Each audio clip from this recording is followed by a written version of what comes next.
Next on the list will be the African Christian Democratic Party, Honorable Swart. Thank you.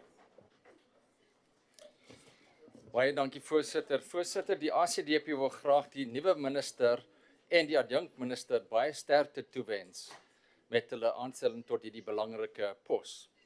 And although, Minister, there are many, many challenges, the department is led by an excellent commissioner in my experience, but they are hampered by budget cuts. And we wring our hands as we sit here, but we're the ones that appropriate the budget at the end of the day. And yes, we understand we've got fiscal constraints and a fiscal ceiling, but can we expect the department to provide proper services, rehabilitation, restorative justice when we are not appropriating the correct budget? As we say now, as we sit now, the department will need to prioritize their plans and in such a way that they do not compromise the rehabilitation of the offenders. The three focus areas pointed out: self-sufficiency, security, adequate security, and restorative justice. Now, we in the ACDP have a special interest and have pioneered the concept of restorative justice over many, many years. And whilst there is a place for punitive justice, but restorative justice, Honourable Minister, must take precedence. Otherwise, you're going to have your incarcerated persons coming out worse than when they went in.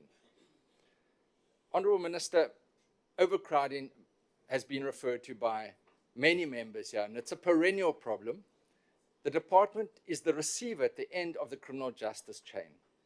And I fully agree with those speakers that said, engage with the courts, with the NPA, engage with the magistracy, although respecting the independence of the judiciary. Let me give you an example. In the previous parliament, we visited a prison where we found a remand detainee owed 100 Rand bail.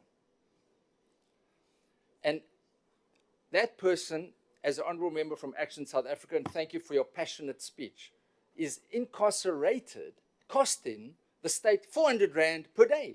It doesn't make sense. We engaged then with the magistracy and were able to resolve that issue. But this is clearly, there are legislative provisions that are not being properly used. And I would urge you to look at the bail protocol, look at Section 49G of the Correctional Services Act, Section 63(1) and Section 63A of the Criminal Procedure Act. They are not being optimally used and can reduce the awaiting trial prisoners, many of whom will be found not guilty.